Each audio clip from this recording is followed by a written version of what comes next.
కేంద్ర ప్రభుత్వము రాష్ట్ర ప్రభుత్వము పెట్రోల్ పైన డీజిల్ పైన పన్నులు వేస్తూ ఉంటాయి. కేంద్రము పన్నులు వేయడము వల్ల పెట్రోల్ ధరలు పెరుగుతాయని రాష్ట్రాలు అంటుంటాయి. రాష్ట్రాలు అధిక పన్నులు వేస్తున్నాయి, అందువల్ల ధరలు పెరుగుతాయని కేంద్రంలో అధికారంలో ఉన్నవారు అంటుంటారు. అధికారంలో ఉన్న అన్ని పార్టీలు మాకు డెవలప్మెంట్కు ఫండ్స్ కావాలి, వెల్ఫేర్ ఫండ్స్ కావాలి, పెంచకపోతే ఎట్లా అని అంటుంటారు. సో అందువల్ల అంతర్జాతీయ మార్కెట్ ధరలకు అనుగుణంగా మన దేశంలో పెట్రోల్ డీజిల్ ధరలు ఉండాలి, కానీ అది ప్రతిసారి అలా ఉండవు. అంతర్జాతీయ మార్కెట్లో తక్కువ ఉన్నప్పుడేమో ఆ బెనిఫిట్ మనలాంటి ప్రజలకు ఇవ్వరు. ఆ బెనిఫిట్ను ప్రభుత్వాలు పన్నులు పెంచి తామే స్వీకరిస్తాయి. కానీ ప్రపంచ మార్కెట్లో ధరలు పెరిగితే మాత్రం మేమేం చేయాలి? ప్రపంచ మార్కెట్లో ముడిచమురు ధరలు పెరిగాయి.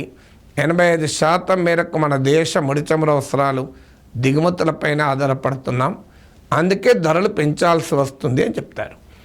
ఎన్నికల సమయంలో మనకు ఉపశమనం ఇస్తూ ఉంటారు. ఇప్పుడు ఎన్నికలు అయ్యేంత వరకు పెరగవు, ఆ గ్యారంటీ. వాస్తవంగా పెరిగే ప్రమాదం ఉంది. ఎందుకంటే గత 2 వారాల్లో అంతర్జాతీయ చమురు మార్కెట్లో క్రూడ్ ఆయిల్ ప్రైసెస్ పెరుగుతూ ఉన్నాయి. సో మామూలుగా పెరగడం లేదు. ఇప్పుడు ఈ ఫైనాన్షియల్ ఇయర్ ఈ క్యాలెండర్ ఇయర్ 2024 ఈ లాస్ట్ 4 months తీసుకున్న మన భారతదేశం దిగుమతి చేసుకునే క్రూడ్ ఆయిల్ మనం రకరకాల సోర్సెస్ నుంచి ఇంపోర్ట్ చేసుకుంటాం. ఎవరేజ్న Indian basket of crude oil అంటారు.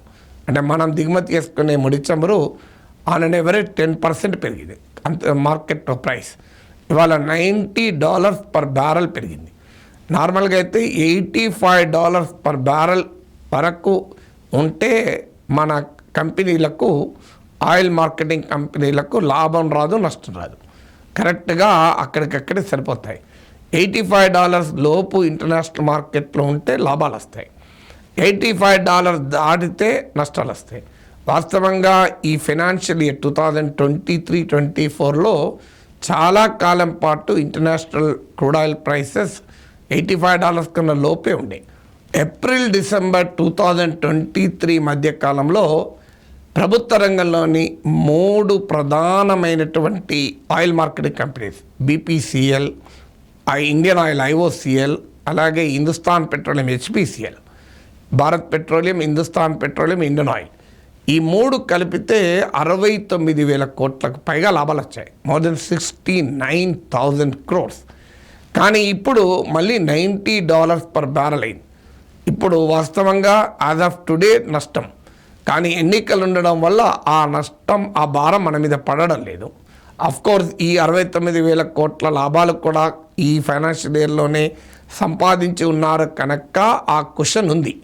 కానీ డెఫినెట్గా ఎన్నికలైన మరుక్షణం మళ్ళీ పెట్రోల్ డీజిల్ ధరలు పెరుగుతాయి. ఎందుకంటే పెట్రోలు డీజిల్ మన ప్రభుత్వాలకు చాలా సులభంగా వచ్చే రెవెన్యూ సోర్స్గా మారిపోయింది. ఈజియెస్ట్ రెవెన్యూ సోర్స్ అయిపోయింది.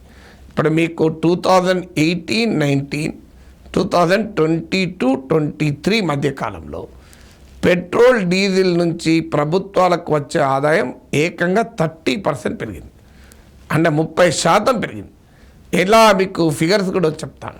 కేంద్ర రాష్ట్ర ప్రభుత్వాలకు పెట్రోలియం ఉత్పత్తులపైన పన్నుల ద్వారా వస్తున్న ఆదాయము ఎంత అని కనుక మనం లెక్కేస్తే 2018-19లో ఇది 5,75,000 crores ఉన్నాయి, 5,75,000 కోట్లు.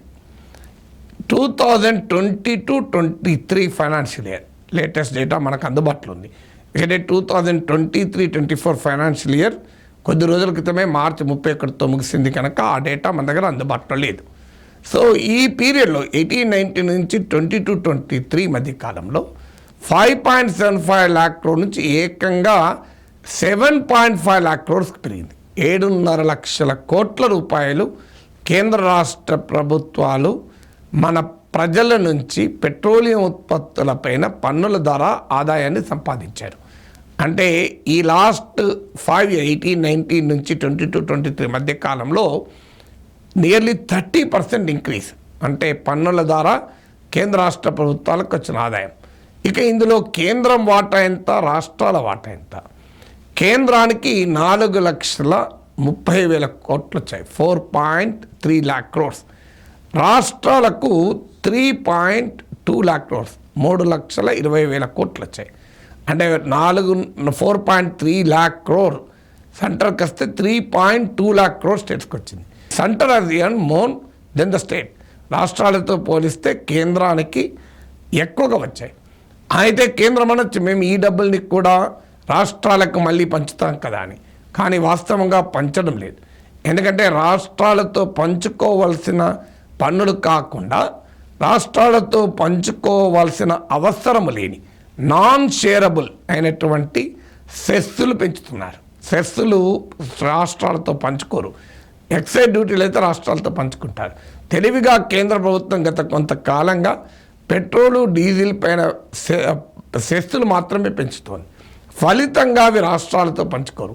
అంటే కేంద్రము డిస్ప్రపోర్షనేట్గా పెట్రోలియం ఉత్పత్తుల నుంచి ప్రయోజనం పొందుతుంది అనేది మింట్ పత్రికలో హిందుస్థాన్ టైమ్స్కి చెందిన ప్రఖ్యాత బిజినెస్ డైలీ ఇచ్చిన డేటాలో మనకు స్పష్టంగా అర్థమవుతుంది.